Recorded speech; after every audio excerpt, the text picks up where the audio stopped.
ಆಶಾ ಪ್ರಕಾಶ್ ಶೆಟ್ಟಿ ಸಹಾಯಹಸ್ತ ಯೋಜನೆಯ ನೆರವು ಕಾರ್ಯಕ್ರಮದಲ್ಲಿ ವೇದಿಕೆ ಮೇಲೆ ನಮ್ಮ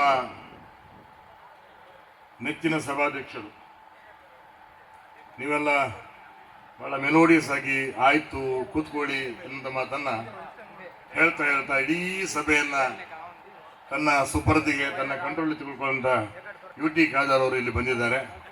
ಒಬ್ಬ ಸಜ್ಜನ ರಾಜಕಾರಣಿ. ಅವರ ತಂದೆ UT ಫರೀದ್ ಅವರು ಕೂಡ ಅಷ್ಟೇ ಬಹಳ ಸಜ್ಜನ ರಾಜಕಾರಣಿ. ನಾವೆಲ್ಲ ಕೇಳಿದ್ದೀವಿ, ಭಾವನೆಯಂತೆ ಭಗವಂತ, ದೃಷ್ಟಿಯಂತೆ ಸೃಷ್ಟಿ, ನೂಲಿನಂತೆ ಸೀರೆ, ಗುರುವಿನಂತೆ ಶಿಷ್ಯ, ಹಾಗೆ ತಂದೆಯಂತೆ ಮಗ ಅಂತೇಳಿ ಆ ಎಲ್ಲ ಸಜ್ಜನಿಕೆ ಗುಣವನ್ನು ಮೈಗೂಡಿಸಿಕೊಂಡು ಇವತ್ತು UT ಖಾದರ್ ಅವರು ನಮ್ಮ ಮುಂದೆ ನಿಂತಿದ್ದಾರೆ. ಬಹಳ ನಮ್ಮ ಹೆಮ್ಮೆಯ ಒಬ್ಬ ಸಭಾಧ್ಯಕ್ಷರು. ಮುಂದಿನ ದಿನಗಳಲ್ಲಿ ಅವರು ಇನ್ನಷ್ಟು ಎತ್ತರಕ್ಕೇರಲಿ.